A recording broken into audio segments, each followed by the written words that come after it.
الحمد لله نحمده ونستعينه ونستغفره ونؤمن به ونتوكل عليه ونعوذ بالله من شرور أنفسنا ومن سيئات أعمالنا. من يهده الله فلا مضل له ومن يضلله فلا هادي له، ونشهد أن لا إله إلا الله ونشهد أن محمدًا عبده ورسوله. أرسله الله تعالى بالحق بشيرا ونذيرا وداعيا إلى الله بإذنه وسراجا منيرا. أما بعد، فأعوذ بالله من الشيطان الرجيم. بسم الله الرحمن الرحيم. لقد من الله على المؤمنين إذ بعث فيهم رسولا من أنفسهم يتلو عليهم آياته ويزكيهم ويعلمهم الكتاب والحكمة وإن كانوا من قبل لفي ضلال مبين. وقد قال الله تبارك وتعالى في مقام آخر في مدح حبيبه: إن الله وملائكته يصلون على النبي يا أيها الذين آمنوا صلوا عليه وسلموا تسليما. بلغ العلا بكماله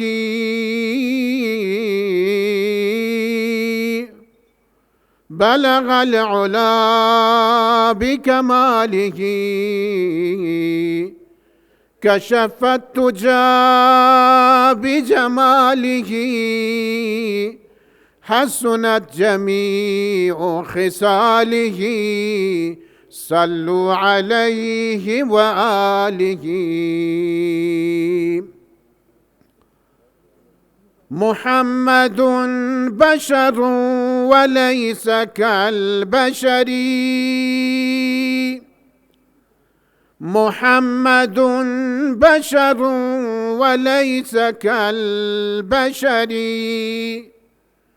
ياقوت حجر وليس كالحجر. درود بخوانید.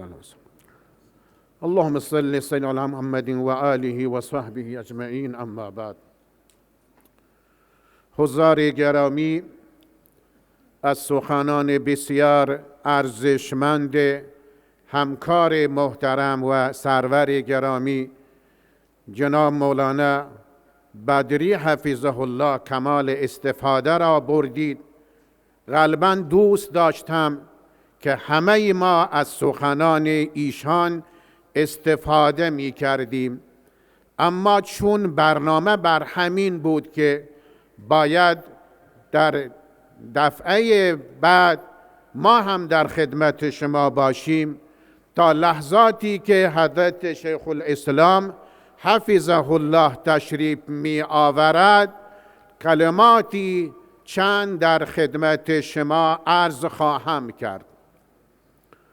حضار گرامی، این فضل الهی است، این لطف الهی است که الله ما را انسان خلق کرد و از بین انسانها ما را مسلمان خلق کرد و ما را با دین و آیین اسلام آشنایی بخشید.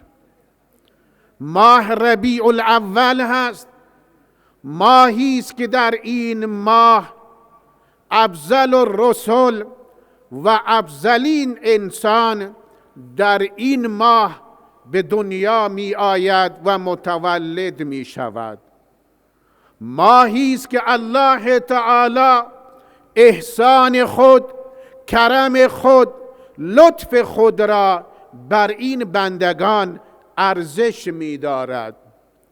زمانی که رسول اکرم صلی الله علیه و سلم به دنیا می آید، عام الفیل، آن سالی است که ابرهه به خاطر نابودی بیت خدا و به خاطر نابودی و تخریب خانه خدا لشکری انبوه فیل سوار را برای نابودی کعبه جمع می کند و برای اینکه نام دین و این کعبه مشرفه را از بین ببرد و توجه نگاه انسانهایی که به سوی کعبه هست، نگاه انسانها را، توجه انسانها را از این کعبه برگرداند و نعوذ بالله میخواد کعبه را با خاک یکسان کند. اما آن انسان نادان نمیدانست که تقدیر خدا چیست، الله چه اراده کرده. و مکروا و مکر الله والله خیر الماکرین. آن به فکر خودش در این فکر و اندیشه و این فکر بود که دین و آیین ابراهیمی را، دین توحید را، آن کعبه ای که مرکز توحید را از بین ببرد. اما الله تعالی به این فکر است که در همین شهر شخصیتی را به وجود بیاورد، شخصیتی متولد بشود که تمام دنیا را منور بکند، تاریکی ها را، جهل و نادانی ها را از بین ببرد. زمانی که رسول اکرم به دنیا می آید تا آن زمانی که به نبوت می رسد، آن اوج جهل، آن اوج تاریکی، اوج غفلت بود. انسانها از انسانیت به دور بودند. انسان را نمی شناخت، انسانیت را نمی شناخت. زندگی انسانها تبدیل به زندگی وحشیانه شده بود. زندگی انسانیت تبدیل به یک زندگی حیوانیت شده بود. انسانها بی رحم شده بودند. انسانها به جان همدیگر افتاده بودند. هر انسانی که قدرت بیشتری داشت، توان بیشتری داشت، فامیل قوی تری داشت، سعی میکرد ضعیفترها را از بین ببرد. هر کسی قدرت قوی تری داشت به دنبال این بود که ضعفا را از بین ببرد، مال و ثروت انسانها را از بین ببرد. هیچ انسانی به دنبال شخصیت انسان نبود، بلکه هر کسی به دنبال این بود که انسانها را از بین ببرند. من باشم و من تنها من قدرت داشته باشم، من باید وجود داشته باشم، باید نام و قدرت من باشد، لا غیر منهای دیگران. همیشه به فکر همین بودند. آنقدر آنها از دین و آیین و از اخلاق به دور بودند که هر کسی به دنبال این بود که به ناموس دیگری، به مال دیگری، به عزت دیگری، به شخصیت دیگری حمله کند و خود را مطرح کند. برای آنها حرام و حلال معنا نداشت، برای آنها انسانیت معنا نداشت، فقط اونجا منیت بود که من باشم و من.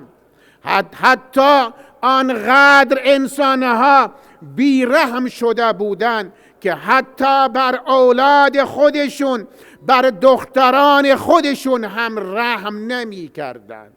آنقدر قساوت قلبی، آنقدر سخت دلی و بیرحمی به اوج خودش رسیده بود که بچه ها و دختران خرد سال خود را زنده زنده در گور می کردند. زنده زنده بچه ها، دختران خرد سال را زنده زنده در گور می کردند. اعتقاد داشتن دختر برای ما ننگه، برای ما داشتن دختر گران سنگین ننگه. این دختر فردا بزرگ بشود، ای را ما به کی بدهیم؟ زیر پای کی له بشود؟ آنها دختر را برای خودشون بار سنگینی می دانستند. می گفتند دختر بار جامعه، برای نان آور نیست. ما به این دختر فردا بزرگ بشه از کجا بخوره؟ نان آور نیست. این بار سنگینی است بر جامعه و بر این خانواده. او را زنده زنده چاله می کردند، قبر می کندند و او را زنده روی در دفن می کردند و آن را نابود می کردند. در همین زمانی که اوج جهالت بود، اوج قسوت قلبی بود، الله میخواست بشریت را 2 مرتبه زنده کند. الله میخواست بشریت را 2 مرتبه حیات بدهد. عرض می کردم در آن اوج جهالت، در آن زمانی که انسان انسانیت را از دست داده بود، انسانها از انسانیت فاصله گرفته بودند، الله تعالی میخواست بار دیگر لطف خودش را، کرم خودش را بر این انسانیت اظهار کند. الله میخواست این انسانهای مرده را، این انسانهای غافل را، این انسانها را 2 مرتبه حیات ببخشد. میخواست الله تعالی با فرستادن افضل ترین انسان و با اون استاد بزرگ، با آن راهنمای بزرگ، میخواد انسانها را 2 مرتبه انسان بسازد، انسان کامل بسازد، انسانی که تمام زندگیش از بین رفته بود، در تاریکی و جهالت گرفتار بودند. الله میخواست این انسانها را 2 مرتبه آگاه کند، انسان بسازد. لذا در سوره آل عمران الله تعالی میفرماید لقد من الله علی المؤمنین، به درستی که منت گذاشت، احسان کرد، لطف کرد الله تعالی علی المؤمنین، بر مؤمنین.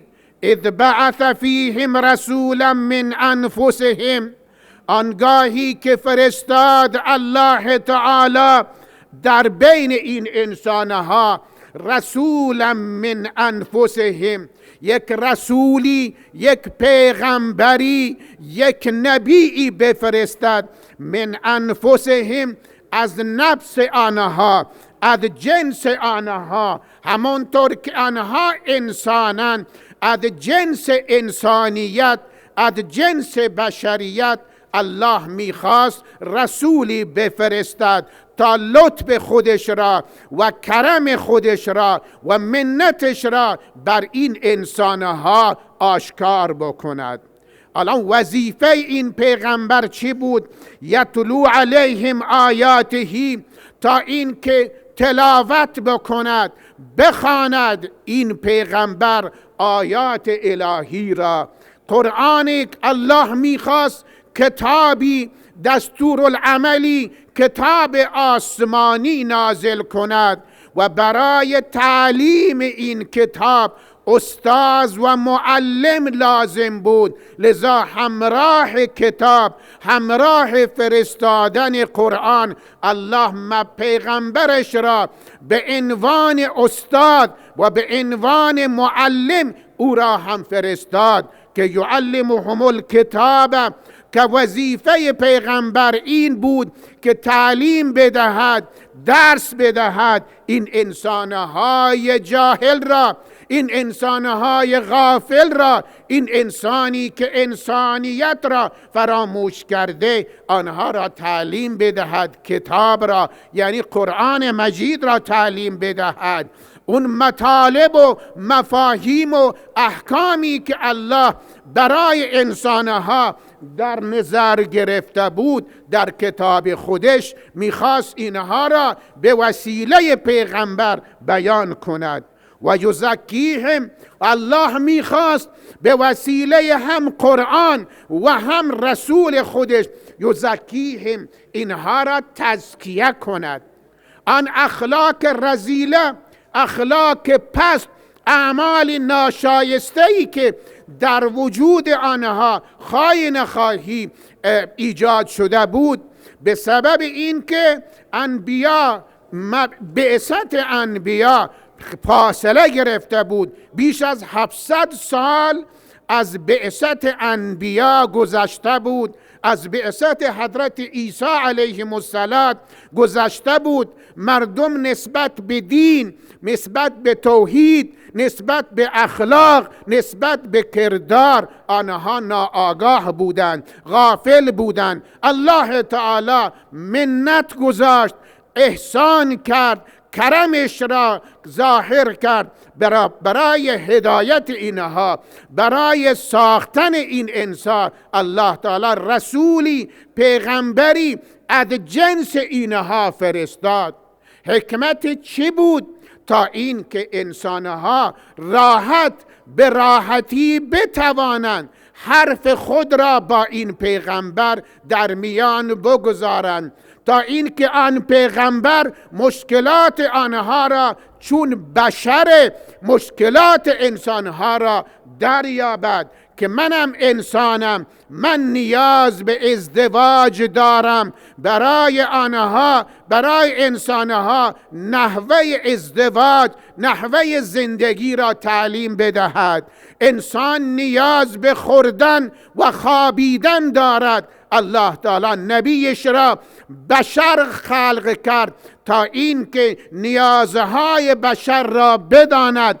بشر نیاز به خوردن دارد، نیاز به خوابیدن دارد، نیاز به هدایت دارد. الله تعالی نبیی از جنس انسانها فرستاد تا این که مطابق با نیاز آنها، نیاز به خواسته آنها انسانها را راهنمایی بکند. انسان خسته می شود، به آنها استراحت بدهد. انسان نیاز به تعلیم دارد، آنها را تعلیم بدهد. آنجایی که نیاز به جهاد، آنجا دستور جهاد بدهد. آنجایی که نیاز به استراحت، آنجا اونها را استراحت بدهد.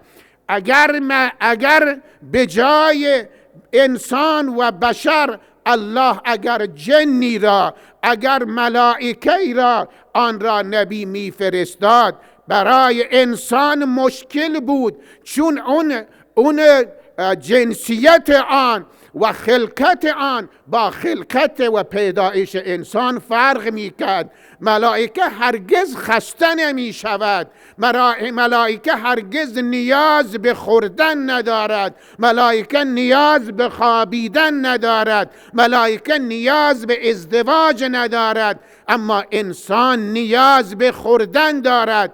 الله میگه بخورید و بنوشید، لیکن از اشیای پاکیزه بخورید، از اشیای حلال بخورید. الله تعالی نبیش را فرستاد و بیان کرد این اشیا برای شما حلاله، این اشیا برای شما حرامه. برای شما خوردن گوشت حیوانات حلال گوشت، امثال گوسفند و گاو و شتر حلاله، چون اینها حیوان نرم هستند، حیوانی هستند که اینها گوشت آنها در شما تأثیر میگذارد، در شما عطوفت ایجاد میکنه، نرمی ایجاد میکنه. اما از خوردن گوشت سگ، از خوردن گوشت گرگ الله منع کرده، چون اونها درنده، آنها بیرحمند. اگر گوشت انسان گوشت آن حیوانات را بخورد، در آنها خصلت درندگی می آید. بسیاری از حیوانات بسیاری در عفت خیلی پایینند. اگر گوشت آنها مثل گوشت خوک و خنزیر خورده بشه، در انسانها خصلت بی‌حیایی، بی‌عفتی پیدا می شود. الله تعالی انسان برای این هدایت انسان، این لطف الله که این پیغمبری از جنس بشر فرستاد و وظیفه او را هم تعیین کرد که یتلو علیهم آیاته، که تلاوت کند آیات او را، و یزکیهم، و اونها را تزکیه بکند، و یعلمهم الکتاب، و کتاب را اونها تعلیم بدهد، و حکمت را، و ان کانوا من قبل لفی ضلال مبین.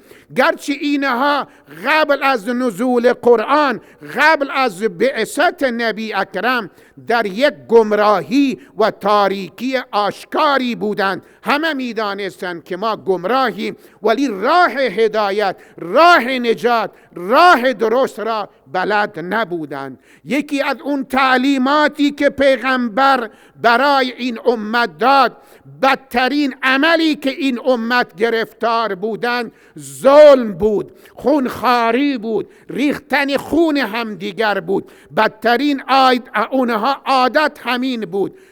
اون که وظیفه اولی که پیغمبر گرامی این امت را تعلیم داد، در یک روزی فرمودن ای امت من، فرمودن آیا شما گفت که این الله تعالی سال را 12 ماه خلق کرده، از این 12 ماه 4 ماه آنها را به ماه محرم تعبیر کرده، 3 ماه آنها شوال و ذوالقعده و ذوالحجه هست و 4می رجب.